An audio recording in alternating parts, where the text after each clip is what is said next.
I'm good. Fantastic. Thank you, Kim from BevCam. Hello, everybody. Today is November 29th. It is 7:06 in the evening, and this is a meeting of Finance and Facilities.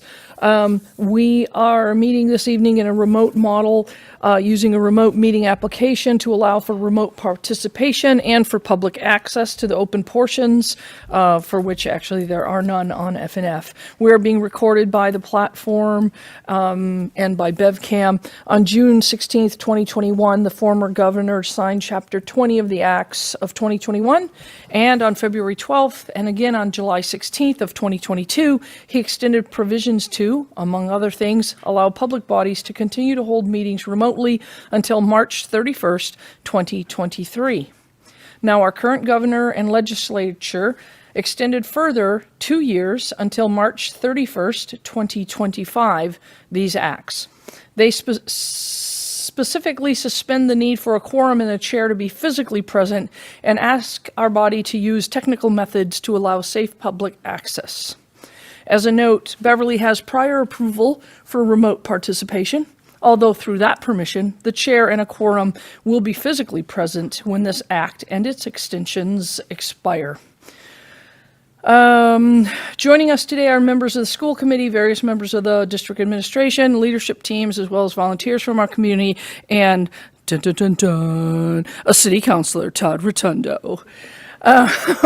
We will conduct a full roll call attendance in a moment. For the record, since the meeting application sometimes does not display all participations, please remember that any audio video you supply on this platform will become part of the meeting record, and as such, please use your mute functionality to prevent background noises. Okay, here goes our roll call. Remotely this evening, we have Dr. Kenan McKenzie DeFranza.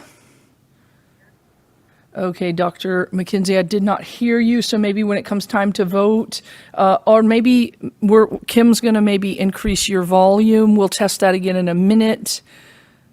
We also have remotely Dr. Morgan. Yep, present. Okay, we hear you. Dr. McKenzie, can you unmute again? Not muted. Okay, I heard you a little bit. We got you a little. Okay, that's good enough. We'll figure it out for voting. In the room, I have no school committee members with me. We have from the members of FNF that from the public, Mr. Geneva. Here. Mr. Manzo. Here. From school administration, we have Ms. Sherburne. Here. Dr. Trocheck. Here. And at the back table, Ms. Brown. Did you unmute to say that? Here. Thank you. And our IT queen in the corner, Miss Abel, who's not really in the meeting. She's just being my Zoom queen. All right, so I have shared my screen already, and we have, I believe I called everybody. Is there anybody else?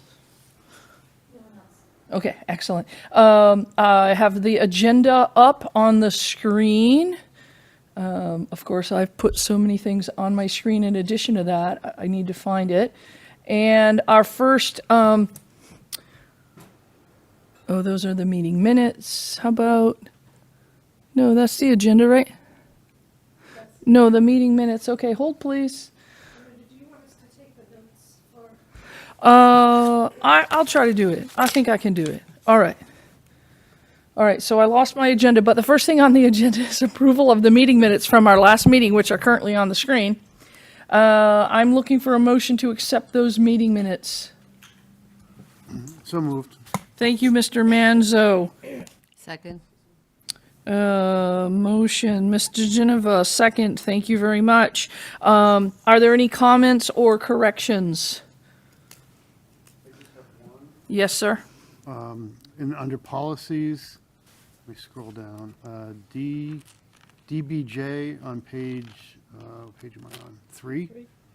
It says Budget Transport Authority. I think that means Budget Transfer Authority. Yes, and actually I have another comment. This is actually, Ms. Sherburne and I get these meeting minutes in a Google document, and I put a comment on here, and it might have already been addressed, so transport is down here as well. All right, so we say change transport to transfer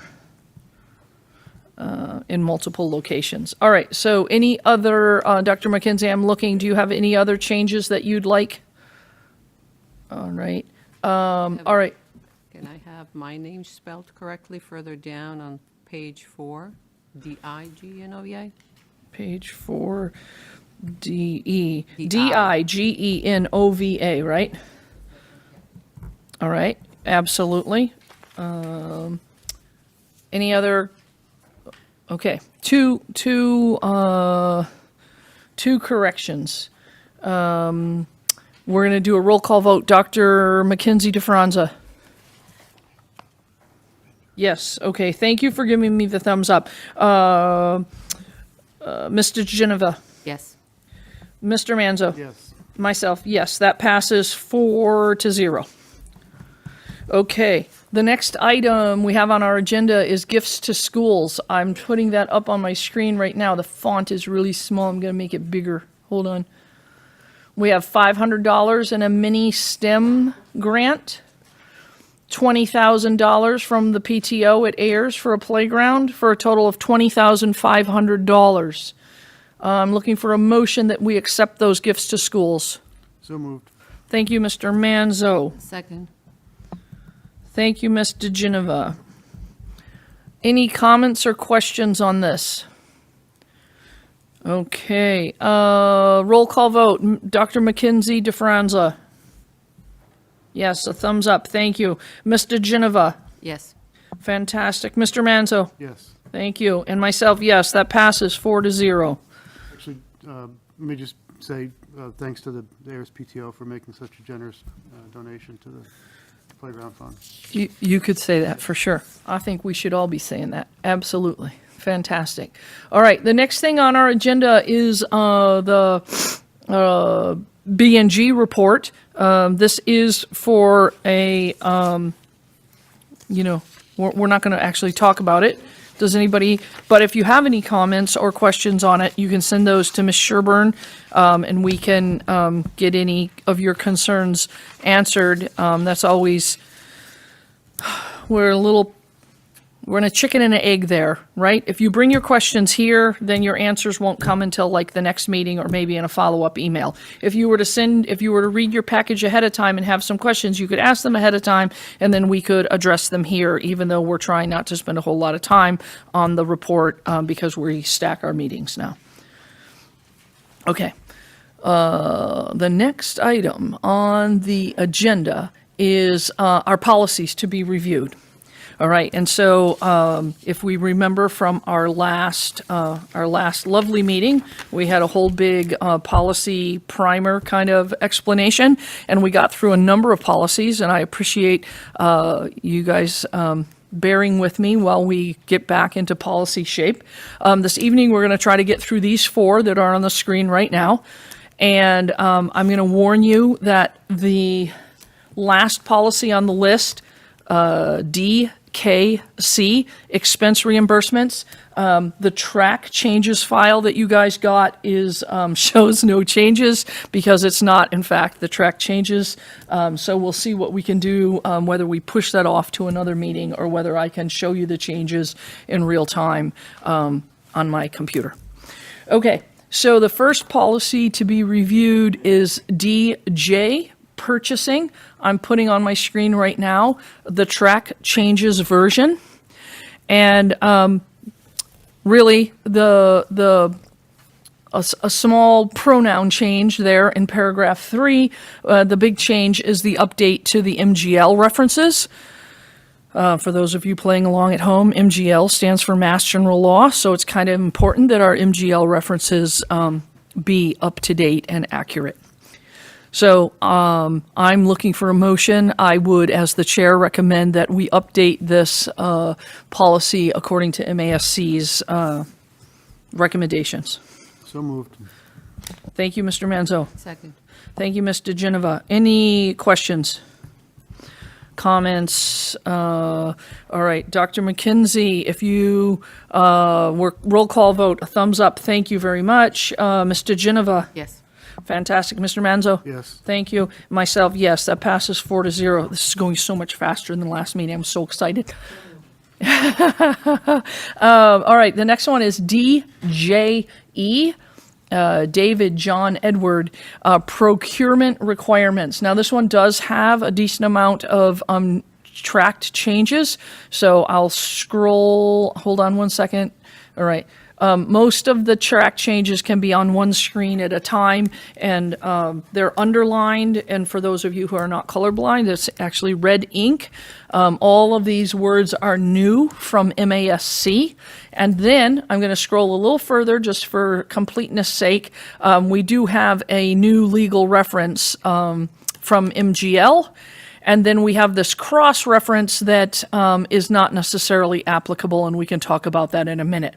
First, I would like to address the new text. And that new text, I'm looking across the table to my school administration, both my director of finance and operations, as well as my superintendent of schools. Maybe not the first paragraph, but for sure the second paragraph down at the bottom about the procurement requirements of greater than $10,000, in between $10,000 and $50,000, and amounts less than $10,000. Right. So, what do we do now, Ms. Sherburne? How about we start with that? Can you expand upon what we do now? Right, so we do have the $10,000 if you need to use sound business, excise sound business on 10,000. But there has been a new recent law that changed that 50,000 to a higher number for school districts. And I'm sure that just was recently put in.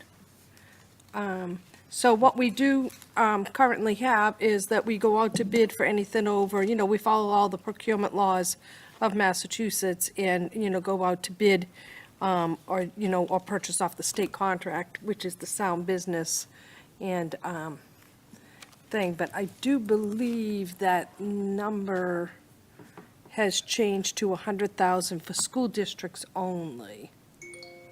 Oops. All right, I was trying to annotate using PDF instead of Zoom. I'm not doing well with my annotations.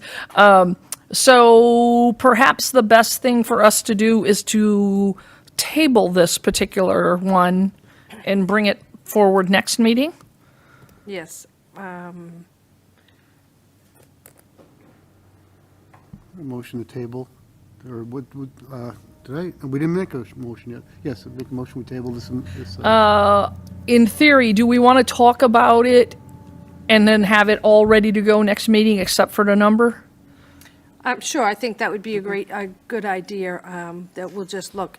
I am looking, and I'm seeing November 22 is the revision, which I think is what we see here. Doesn't really tell us the dates that MASC, but there is a new number. Oh, it's, yes, so it does say here that the 10,000 to 50,000 here, and it does say that as of November 25th, 2022, the price quotation threshold changed from municipal or regional school districts from 10 to 100,000. So I think we just need to reference that here, and I don't think we need to table it. But where at the top it says 10 to 50,000, maybe we add a line that says exactly what's in the procurement guidelines, that as of November 25th, 2022, that it increases to 100,000. So that would mean that the city, if they were the DPS, only has to stop it, they have to only go to 50,000, but the school district can go to 100,000. All right, hold please. D J E. So, if I could ask, so what do you do now for purchases over 50,000? I mean, we do go out to bid, You know, for them. You know, what it is the over 50, we have to go for sealed bids Oh, okay. versus that's where the difference lies. So if, in this change you're proposing, would it be over 100,000 you'd have to go for sealed? Yes, Okay. yes, and that's what, and that is for, you know, school districts. All right, I'm trying to get Microsoft Word on my screen with that file in it, and we can edit in real time. Do you think it's important to make that distinction in this policy, though? What happens over 100,000? Right, over 100,000, it goes to sealed bids. And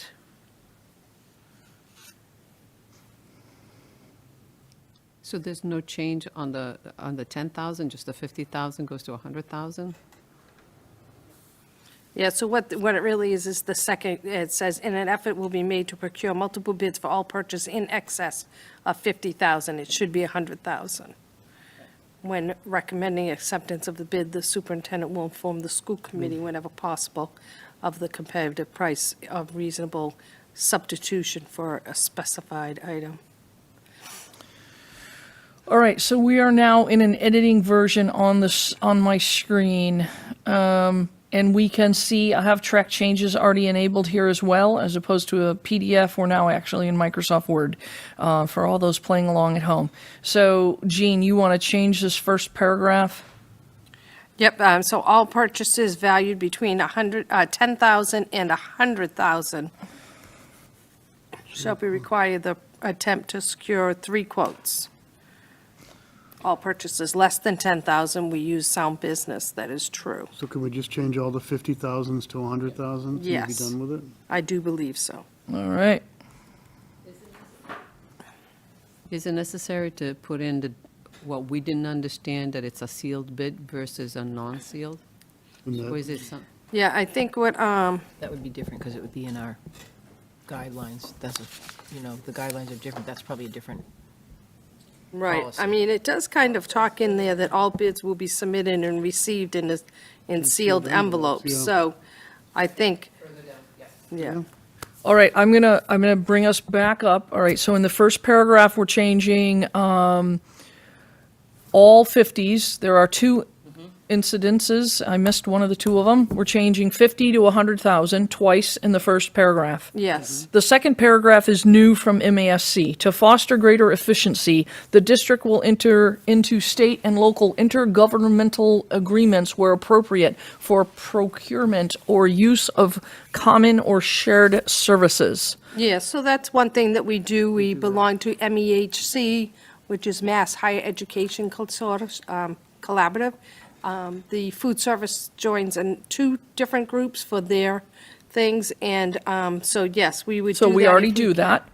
Yeah. And Fantastic. there's a couple municipal ones that we're All part right, of. so third paragraph, 4, 5, 6, 7th paragraph, no changes anywhere in there. And now we come, There's a 50,000, 50 in the, there was a 50 in there. that first, Oh, yes, you're right. I'm sorry, I did change it. yeah, All right, I changed it to 100. Okay, we had a couple paragraphs we don't need to change. And then we come to, again, 2 new paragraphs from MASC. I've highlighted them on my screen. A procurement for a supply or service in the amount of 10,000 or greater, but not more than, 100,000. we have to go 100 here, not 50, shall be awarded to the responsible party offering the needed quantity or supply among 3 written quotations sought and retained by the procurement officer. We good with that paragraph from MASC? Yeah, so the key word is the responsible party. So what that is saying, is trying to say is that if I was bidding on it and I'm giving you a lowball price because, and I really can't, I haven't been able to fulfill other orders, I'm not responsible. So then it would go to the next lowest bidder. So that term, responsible party, allows you an out. You don't necessarily have to take the absolute lowest bid if in fact you know the lowest bid is not genuine. And cannot responsibly do it, yes. So- Okay? Yep. All right, so you're good with that new Yes. paragraph from MASC? And now the next sentence, which is a paragraph all by itself, which some English teacher somewhere is probably having a ninny fit over. A procurement in the amount of 10,000 or less shall be obtained through the exercise of sound business practices. Yes, And we do that already. yes, And so we're happy to add that. It says that in the very first paragraph. yes. That's almost word for word the last line in the first paragraph. right? Yeah, so I don't think we really need that there. Okay. MASC It is up clearly here. didn't used to have that, but we did. You were ahead of your time, Jean. So I'm going to delete that then. All right, so then we have a new legal reference, MGL 3039, and then a cross-reference of DJA. And so we do not currently have a policy, DJA. We do have a DJ. He plays really good music. We have policy DJ, and it has to do with purchasing. As a matter of fact, I think we reviewed it, right? It was in our list. We can, and we did used to reference DJ. MASC is suggesting we reference this new policy that we don't have. So I am going to suggest that we don't make this particular change. So I'm going to take that out of there. And now we have what I believe is a policy that our administration agrees to that is up to date per MASC. Anybody else have any comments or questions on this particular one? Nope, looks good. Okay, I'm looking for a motion to accept policy DJE as edited here in real time and seen on your screens. So moved. Second. Dr. McKenzie, we're doing our roll call vote. Yes, thank you. Mr. Manzo, Yes? I went out of order, I'm sorry. Mr. Geneva, Yes. thank you. And me, yes, that passes 4-0. Edits on screen. All right, I'm going to save this file right here, right now. All right, and we're going to stop sharing it. And we're going to go back to, what do you guys see on my screen? This is bad. A new share. Okay, we're coming back to our other policies. Hold, please. All right, so that was number 7. Number 8 is policy DK, payment procedures. Dr. Trocek, the big new paragraph says you get to be responsible for assuring that the budget allocations are observed and that total expenditures do not exceed the amount allocated in the budget for all items. I believe we already do that. However, putting it in writing in a policy and naming you, you get right of first refusal. Right. You know, I mean, there's nothing in there that shouldn't be there. I think it. Microphone. Thank you. There's nothing in there that shouldn't be there. I think it all looks, it sort of is a more explicit statement of the first paragraph, in my opinion. Okay. Because it says that we have the paragraph at the bottom that says the superintendent will be responsible for assuring that budget allocations are observed and expenditures do not exceed the amount allocated. So there's 1, 2, 3. The fourth paragraph there says the same thing, only actually it says almost the exact same thing. In which case, we could say we don't want to accept It is. MASC's edits. You don't need it. You don't need that edit because No. it's there already. You're putting it in twice now. All right, and again, the cross-reference is to DGA. Let me just make sure hold on, I'm pulling up our policy manual. The map that I showed you guys before is on my screen somewhere. Because I don't believe we have a DGA to cross-reference, in which case we would not accept any of these changes. Ding. MASC.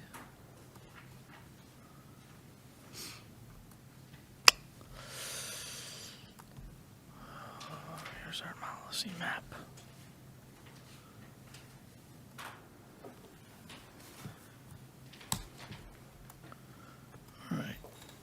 I apologize. It takes a minute to load. All right. Oh, and you guys aren't seeing it because I didn't share my whole screen, which might be best. All right, hold on one second. D, G, A. Actually, we do have a DGA of authorized signatures. So here under cross-reference, down here at the bottom. Oh, goodness. I am going to double check whether our policy already has that. It looks like it's a tracked change, in which case we don't want to throw out all of their changes. We would want to keep that particular change. All right, so hold on one second. BPS policy location. I am only currently sharing the PDF documents as opposed to sharing my whole You're screen. trying to see what DGA reads? Are you trying to look and see what it reads? I have it open if you want. I want to make sure, I want to make sure whether this policy, which is DK, Yep. our current DK, does it reference DGA? Oh, the current one in here. Hold on. Yeah. I gotta do my alphabet in my head. H-I-J-K. All right, no, it does not. Okay.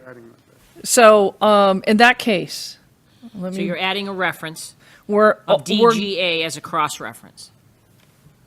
And that really is that's just about who signs and what signatures need to be on what.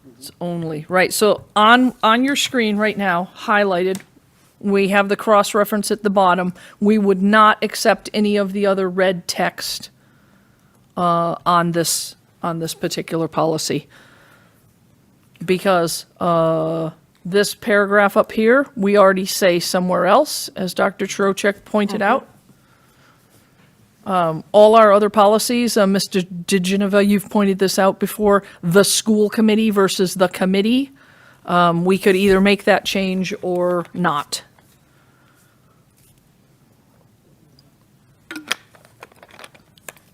If everybody's comfortable with the change, is fine, but doesn't seem to be necessary. I'm going to, Ms. Abel, I wish to ask you as the policy historian to remind me, what have we been doing relative to the committee versus the school committee? I think we aimed for consistency, but I can see in the next policy it's not consistent. So we can do a mass edit again in the think so. future, and that might be a way to handle the ones that are pronouns or parent/guardian, caregiver. I don't necessarily. And if we're already going to make a change to this committee by adding the cross-reference, what is what is our goal to get to consistency? Do we drop the word school? It's 50/50. Yeah, I'm sorry. Okay. I think most of them say the school committee. All right, so then that means I'm going to I would like a motion that says we're going to disregard all of the changes in this from MASC except the cross-reference. So the only update we will be doing to this policy is to add a cross-reference to DGA, authorized signatures. So moved. Second. And now I lost my, can you see Dr. McKenzie on your screen? I lost my show me the videos. Dr. McKenzie, we're ready for a roll call. The motion on the table is that we only edit this policy to add a cross-reference. We ignore all others. How are you voting? She said yes. Okay, thank you I can't really hear that at all. Ms. DeGeneva? Yes. Fantastic. Mr. Manzo? Yes. Awesome, thank you. Me, yes, 4-0. All right, now we're on the last one, and now I'm sorry, I told you guys ahead of time that this one, the track changes file, was not accurate. So, I'm just gonna show the people in the room. Here's nobody on TV can see this, but I am a paper person, and so I went through this by hand today.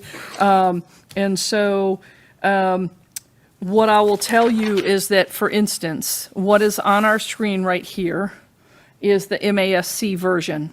Hey, no. I'm sorry, hold on. Here we go. We're just going to spin that all the way around. I was trying to make it bigger so everybody could see the text easily. Ms. Visnick, I'm going to ask that this one gets tabled, because I'm looking at this, and there's things that are not doing. So I'd like you to ask the administration to take this back and edit it to the City of Beverly's requirements. Before you do that, I'm going to maybe put on my screen what ours already says. Okay. Because, for instance, ours says the Beverly City Charter. It does not say, Oh, okay. like in this paragraph right here, it says something about so we're approved only by the looking at the committee MX, okay. and the Internal Revenue Standard Service Rate. Ours doesn't say that at all. Ours says okay. at the rate approved by the Beverly City Charter. Oh, then maybe I don't Would you need like to see it? I need to put it on the screen for everybody else to see it, Dr. Chirocek. So I appreciate your doing that, and I will work on getting our version up on the screen right now. New share, this guy.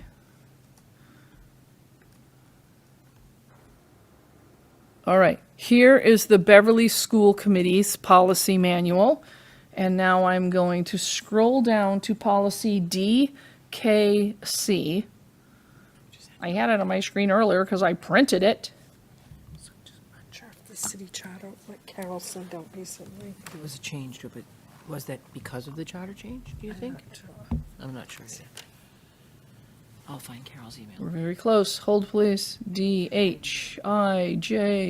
This is what Dr. Chirocek was saying earlier. DKC. Here we go. So, this is our version right now. The MASC MGL references are 40:5 and 44:58, so those are the same. And I would say to you, the other words that have changed is in this first sentence, the word authorized, way down here at the end of this sentence, is, in the MASC version, they have moved that word up in front of the word expenses. So personnel and school department officials who incur authorized expenses in carrying out their duties will be reimbursed, as opposed to officials who incur expenses in carrying out their authorized duties, right? I do believe those two sentences are different. It's not a simple wordsmithing. This is exceeds, but that's what she said. So I think we should just say approved by the Beverly City. And that's really the only change. Again, if we ignore the fact that we have a city charter and we have this thing already about our rate is determined by our city charter, the MASC version says as the IRS standard mileage rate. Well, we're not going to say that anyway. So the question on the table is whether we move this word authorized to in front of the word expenses. So we'll put like right here. Hey, annotate. Where's my annotation? Expenses, where's that? Authorized expenses. Authorized expenses, like right there. So they moved authorized from in front of duties to in front of expenses. Yeah, because you could imagine that you have unauthorized expenses during an authorized duty, Yeah. but you could also have the reverse. Yeah. I think, do you want me to? I think the only other thing that, this says the Beverly City Charter, but we actually follow the Beverly City guidelines. They have Travel travel reimbursement. guidelines, travel reimbursement guidelines. Now, I don't know that they're in the charter because they adjust them as they need, and so Oh, they can't. Mr. Rotundo, our famous city councilor. Is here. So in the charter, 69.5 mileage reimbursement, it is there. In the charter supersedes everything. So anything that, even if it's policy, your charter supersedes it. Right now, the way Oh, it so then just states- leave the charter. That's Yeah, perfect. municipal That works. employee, 20 cents Yep. per mile. And Yeah. so it is stated clearly in the charter, which will supersede any policies. Charter. Can you say that word one more time, just because I so Say would, because you're from Michigan. charter? So the travel guidelines that got issued in a couple of last few weeks, they were just sort of updated, not, no major changes, but they were updated. So we follow whatever the city, I mean, we don't have our own, the school department does not have their own set of travel guidelines. The school department follows whatever the city sets as mileage rates, as reimbursement rates, as limit, if they limit certain expenses and, if you're, for per diems or anything like that. And so the school department does not have their own separate set of rates. We follow, and we submit everything to the city, and the city approves it based upon their policies. I understand that, and that's awesome because it gives us the ultimate, like, hike the ball, punt. Right. punt- So we punt know over. what we need to However, follow. I'm surprised that we have a physical number in the charter because when we want a charter change, isn't it hard to change the charter? Well, it's reviewed every 10 years. We just did a charter review, which took a couple of years because of COVID. But this was actually changed in 2016. You can always change certain things in it. So this was. Without doing the whole ordinance- review? Right. Okay. So this was amended back in 87, and then it was ordinanced in 2016. And it does leave the determination of the reimbursement by the finance director auditor. So that's the last sentence. Okay, excellent. So we Did could that charter either, have a specific amount? It's 20 cents per mile. This rate shall be adjusted annually on or about July 1 each year to equal the rate for state employees' use of their private vehicle. Yep. Yep, perfect, that's So, what we did. and I Yep. guess my comment about authorized expenses versus authorized duties, I think we only reimburse expenses that are within the guidelines, and it's the duty that has to be authorized, right? So I kind of understand why we had it there. I think it's potato, where you put it, but you can't exceed the guidelines and get expenses. So if you say your per diem rate is $20 for a dinner, and you go to a $55 dinner, you're still getting $20. You're not getting $55, right? So we don't authorize by the amount, we authorize by you're at a conference or you're traveling for duties that you're conducting for the Beverly Public Schools. I think that's why I don't see, the authorization is of the conference that you're at, not of you don't have to get an authorization that I'm going to go to dinner tonight, right? so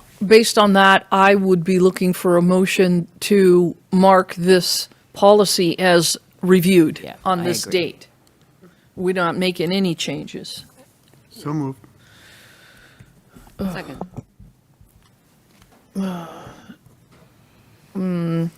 I have one moment, please. I have to find my window to see Dr. McKenzie again.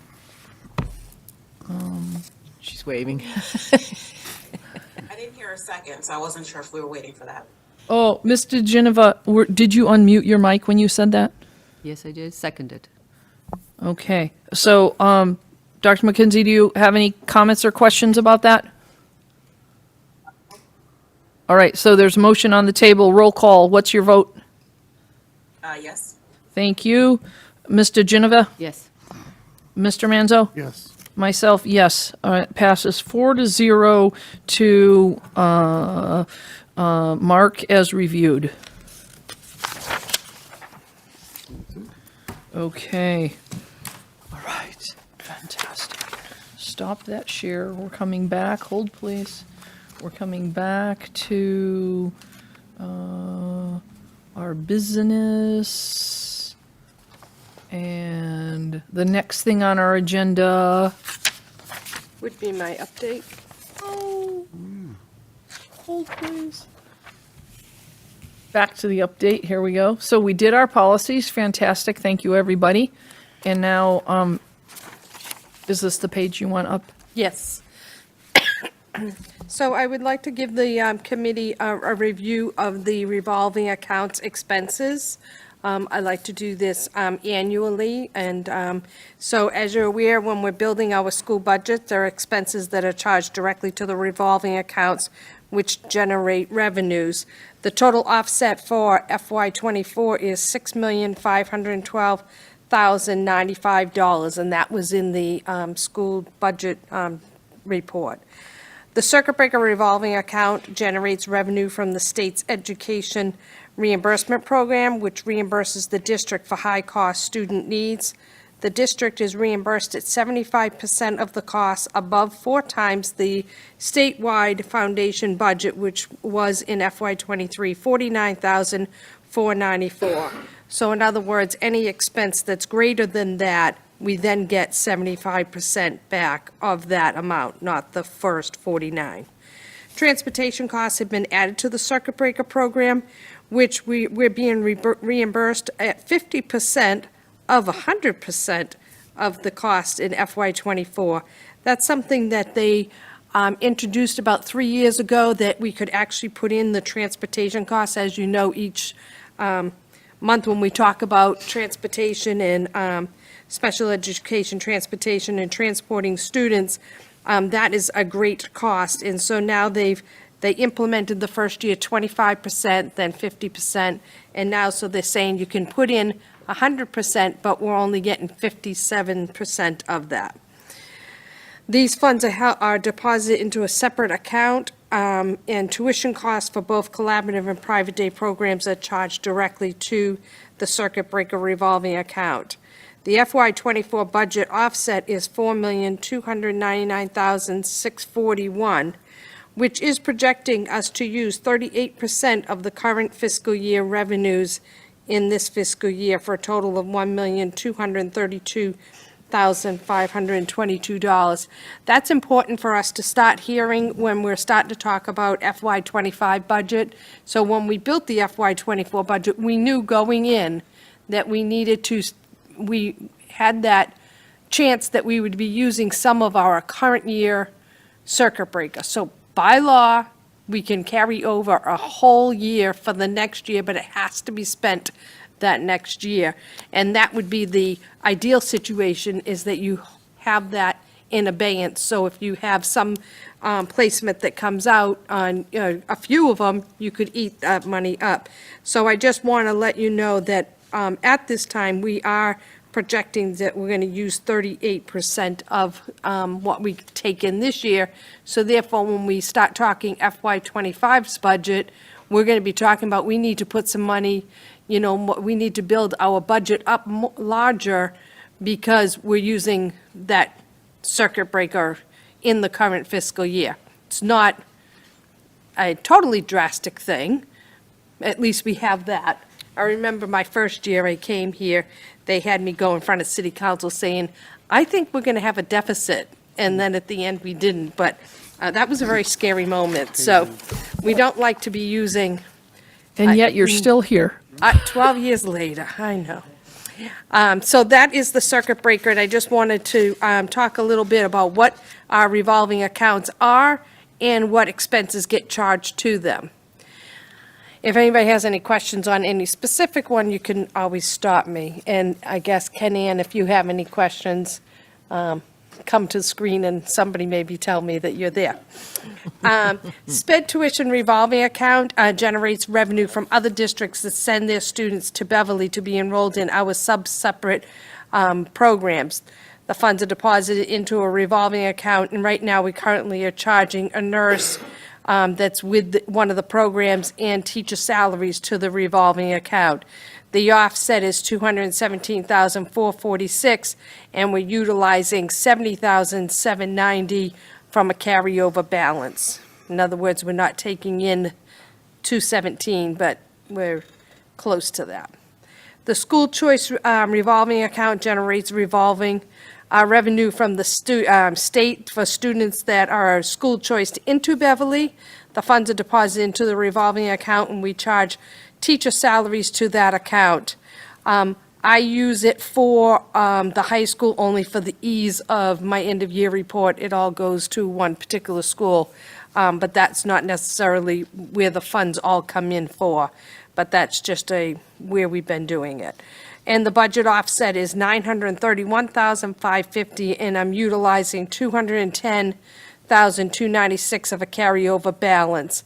And that was when Dr. Shirocek and I were building the FY24 budget. We knew that. We knew we had enough in that fund to carry us and carry us another year. So it was not, we wanted to get it to about what we're taking in is our budget offset. Ms. Visnick. So does that mean when we build the 25 budget, do you anticipate using a carryover? Maybe we can't because there won't be any. Right, so that's what Dr. Shirocek and I will be looking at when we start talking about the FY25 budget. We'll be looking at 24. If we have excess funds, we would say, okay, calculating risk. Are we going to say, if we have 210, I'm going to say I probably had 210, and I probably look out 5 years is what I look out. I would never say, okay, use all of my carryover unless we were in a desperate cliff at that point, then, and we'd be bringing that up. But right now, that's what we'll be looking at it. I'm assured right now that I'm going to have that amount for next year, but say, when we talk later on about budgeting, we need even more, we may take that calculated risk to even use a little bit more, but you have to always remember, when you're using that, there's a time when there's no savings.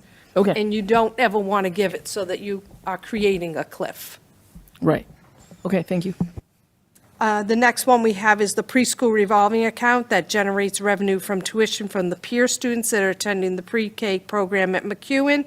These funds are deposited into their revolving account, and we charge a portion of the teacher and para salaries to that account.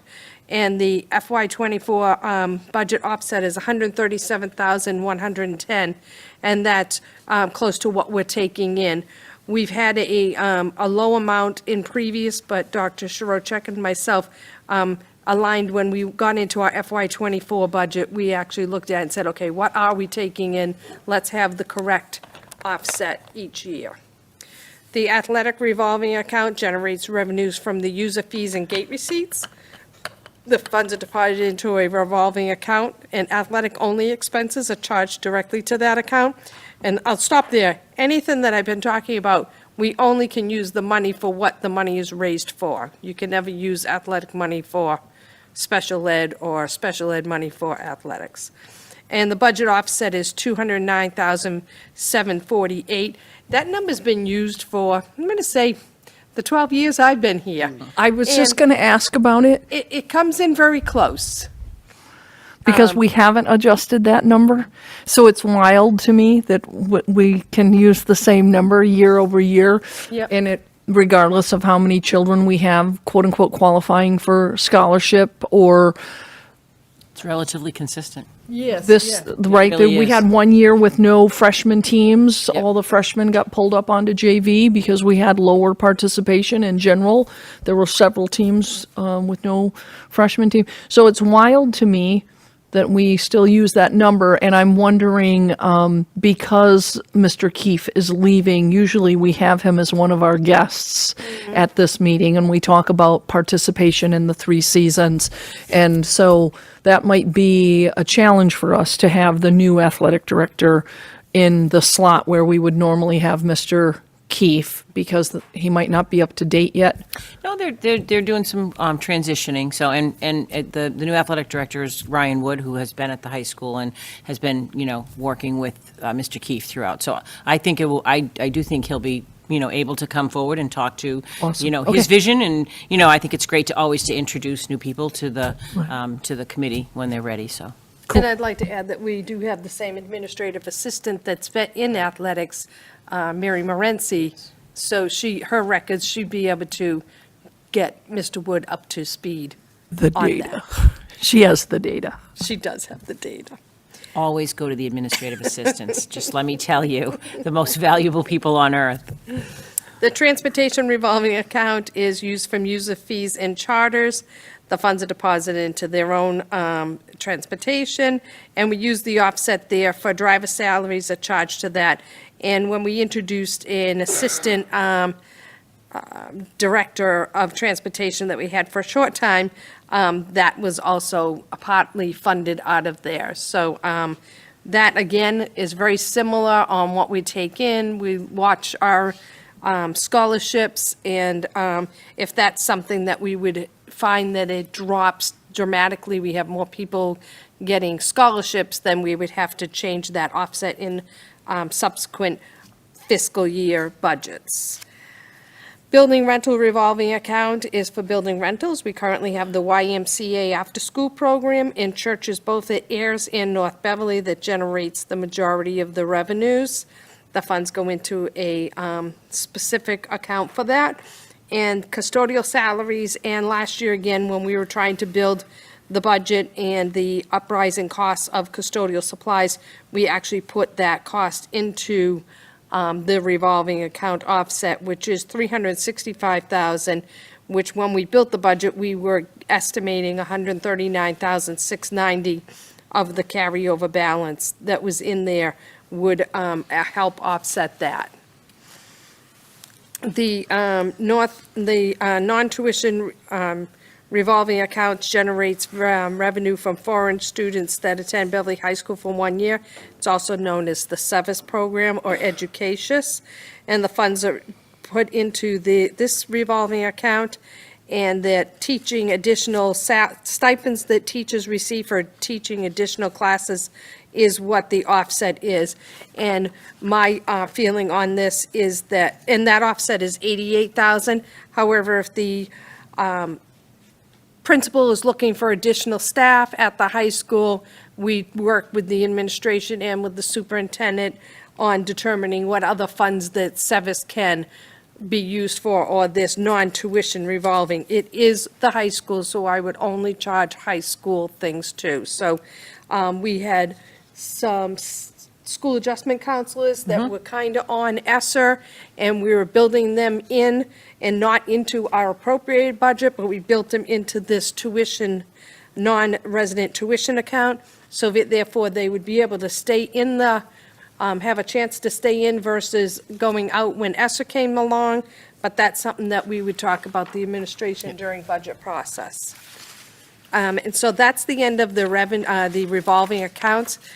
By law, we only can have so many revolving accounts. That tells us what the revolving, I can't just make up a revolving account for any reason. There's a chart that we have to follow from the Department of Revenue. And when you gave us our F and F, like 101, Yes. was this content not in there? Is this just a refresher, or should this kind of be appended to the FNF 101 material? Yeah, I'd have to look at their 101 material. I think I probably talked about it, but I like But to maybe bring not in this this up detail. in the November, December timeframe. It actually starts coming in my face Right. when we're starting to talk To talk budgeting. budget. Okay, Like, okay. okay, and I just really want to say, if we're only taking in 700,000 and we're spending 900,000, that's when I start talking to the superintendent, saying, hey, we got to look at this. Do we have this still? Got it. Because Okay. you don't want to obviously budget on something that you don't have. Absolutely. So that was my review. I only have 1 minute, and I do have the school revenues report. The first one I sent out had an error on it. I had a new clerical person that was doing these for me, so there is one that's called revised. Where it is in the circuit breaker line that the revision was. So when you're looking at the forecasted column, that's exactly what I'm anticipating to come in from the state. So it just, that one gets a little skewed because, again, I talked about we can use the whole thing the next year. So I wanted to, when I do this report, I want to show we're expecting $3,199,009 from the state for circuit breaker, which we receive quarterly, which we received 1 quarter. So that was the revision we had to make. Everything else, I feel like we're right on target. You know, transportation, when I said the 218 I've been using, it's 164 we've got received in so far. We don't have charters, all of it, and people can make payments twice a year, so that should be coming in. The building rental YMCA is every month. we get a bill from them, so that, looks to me in line. And the preschool revolving, they pay monthly, so again, I think that we're on target with that. And the athletic, as you know, there's 3 seasons, so I'm thinking we're pretty close on that guesstimate that we have. And I'm out of time. If anybody has any questions on the year-to-date report, I'm hoping next month that I'll have, some journal transfers that I need to bring to make sure that we're aligned with our, staffing pattern compared to the budget. And before I call for a motion to adjourn, Ms. Sherburne, are there any items in the expenditure report that have you concerned? Right? Sometimes we look for, a largely spent line item or a very shortly spent line item. I would like- say if we could quickly go to page 37, it would be the accounts at the bottom of that page that are SP 860. And as you will see, that we had 4 million budgeted, and we have 55,000 left. So what we have is I'm looking in the third column, just looking at the whole cost, that cost center of SP 860. We had 4,329,000.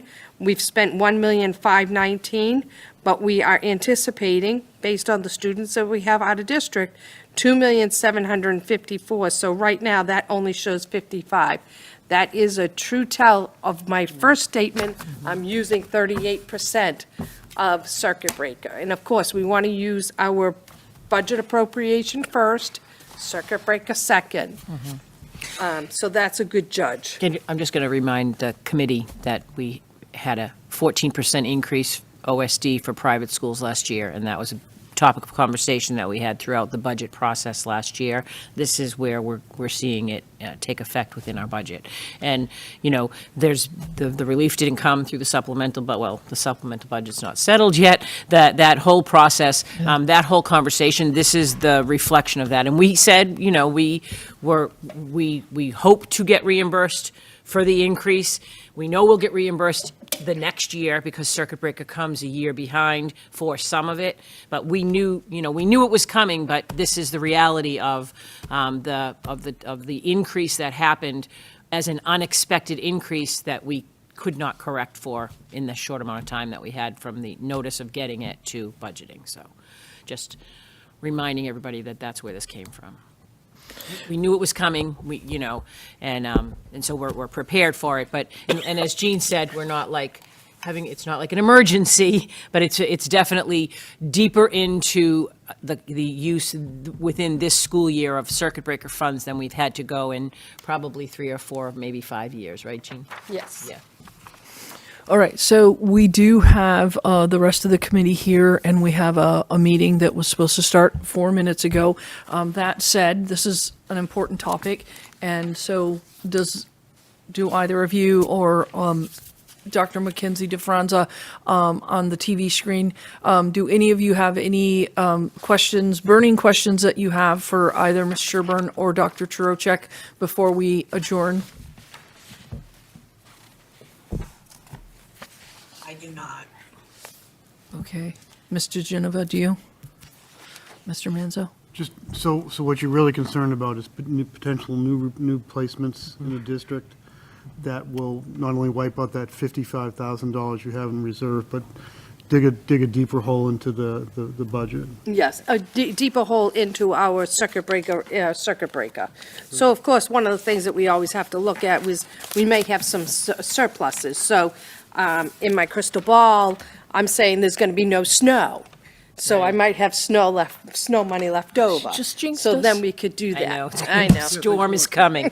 No, but you're right. It is any unforeseen Right. potential out-of-district placements, a move-in, or a situation that we aren't. I mean, Bethany is a magician as far as kind of helping us and being able to forecast placements. So we know if we think there's potential, we might have them on the radar. But I think we would be concerned about any unforeseen, unpredicted move-ins or things like that. That Because would what be a you do challenge. is you've paid bills already, and you've encumbered monies, which is meaning setting aside the money for Correct. tuition through the rest of the year. So the students and parents shouldn't be concerned that those exactly. bills aren't, those bills are paid and the money set They're all aside. set, yep.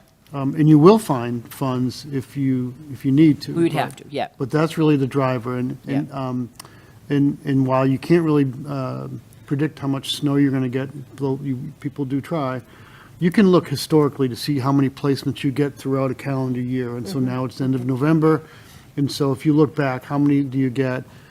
December, January, there's a cutoff date. Well, I think Bethany has those well on her radar. Right. It's not, knowing what a typical year would be, we're okay, as long as we go it with a steady flow. She's well projected out through the end of the school year. It would be an unexpected, remember the year we had 14 move-ins? I mean, there's sometimes you just don't know what's happening. Or the year we had a Sunday snowstorm every Sunday. Yes, and the one thing to keep in mind is that the out-of-district placement coordinator, the special ed director, myself, and the bookkeepers all meet every month to talk about it. So when I have a meeting, they'll tell me, we're watching. Oh, this one did happen. We're still watching. So those are, things that some other districts can get in trouble at the end of the year with, oh, we didn't know that. I firmly believe that we know the potential ones. And I'm just hoping to Very kick confident. down longer. And again, the real danger is you have the money in circuit breaker reimbursements coming in this year, but what you like to do is to hold on to some of that to pay for next year's bills because you can. Correct. And so the money's there, and you would like to hold on to it so you don't dig yourself a deeper hole next year. Correct, right. But the money's there to pay for these This placements year, if you have yep, to. we're not worried about this year. We're just making people aware, that's all. All right, you're more than welcome. I'm looking for a motion to adjourn. So moved. Second. Second. Fantastic. It's non-debatable. Dr. Mackenzie DeFranza. Yes. Most fantastic. Thank you. Mr. Geneva. Yes. Mr. Manzo. Yes. Myself, yes. It is 8:07 and we are adjourned. Thank you.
Okay. Welcome, everyone, and thank you so much for your patience. This is November 29th, 2023, and we are a Committee of the Whole meeting using a hybrid platform, physically present in the Beverly Middle School Library.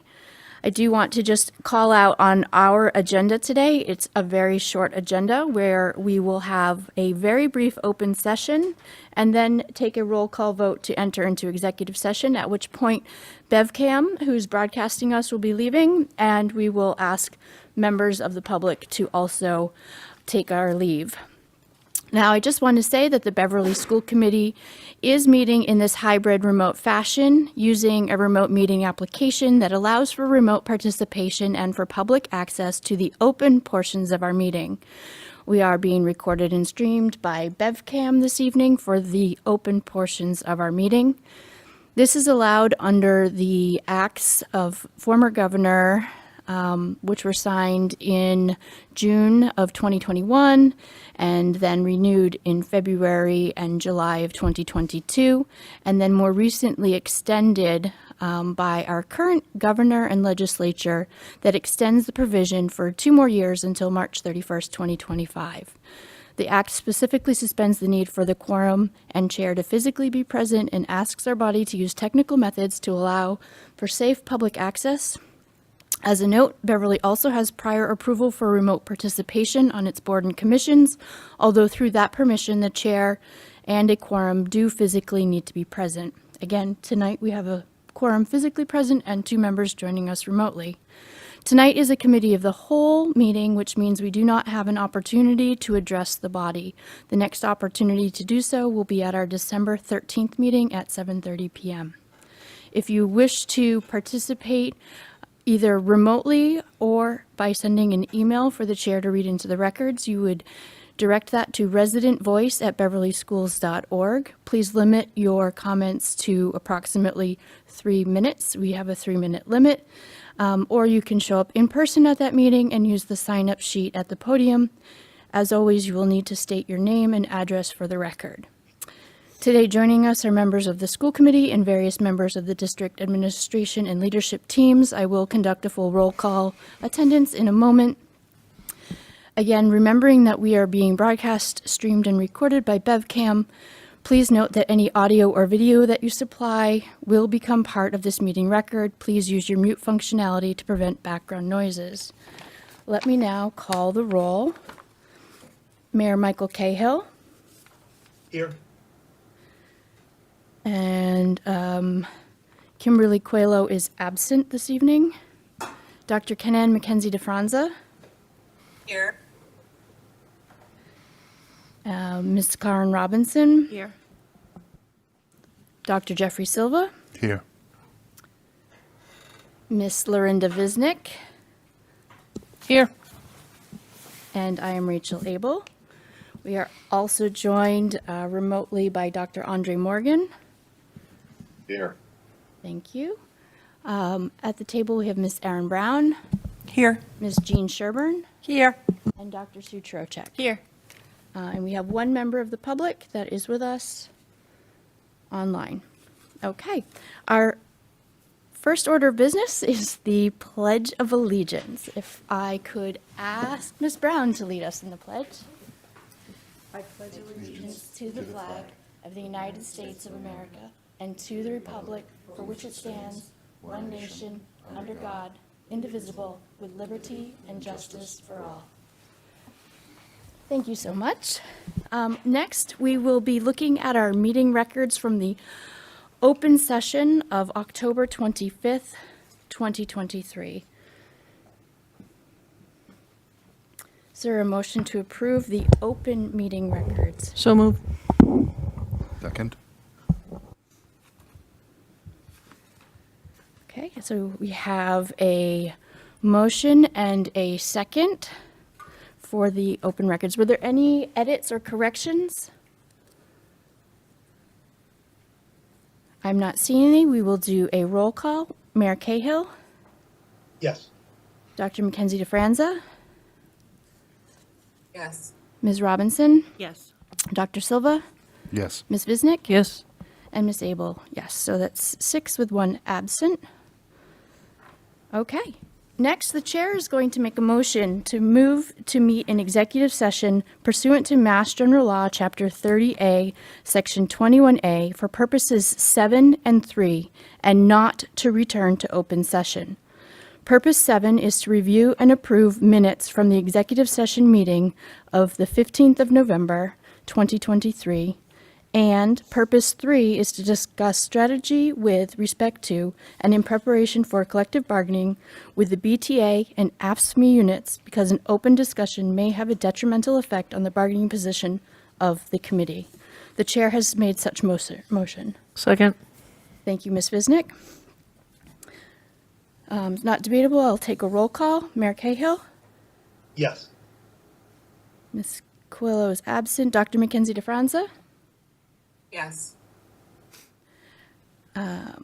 Ms. Robinson? Yes. Dr. Silva? Yes. Ms. Visnick? Yes. And Ms. Abel, yes. The motion to move into executive session has passed with 6 in the affirmative and 1 being absent.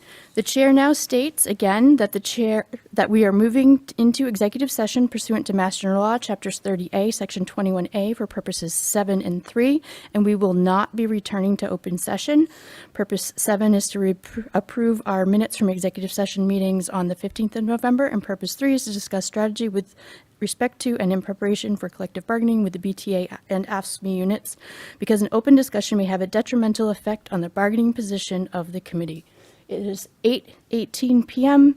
We are now entering into executive session. We will take a brief pause while BevCam and our public members leave the meeting room.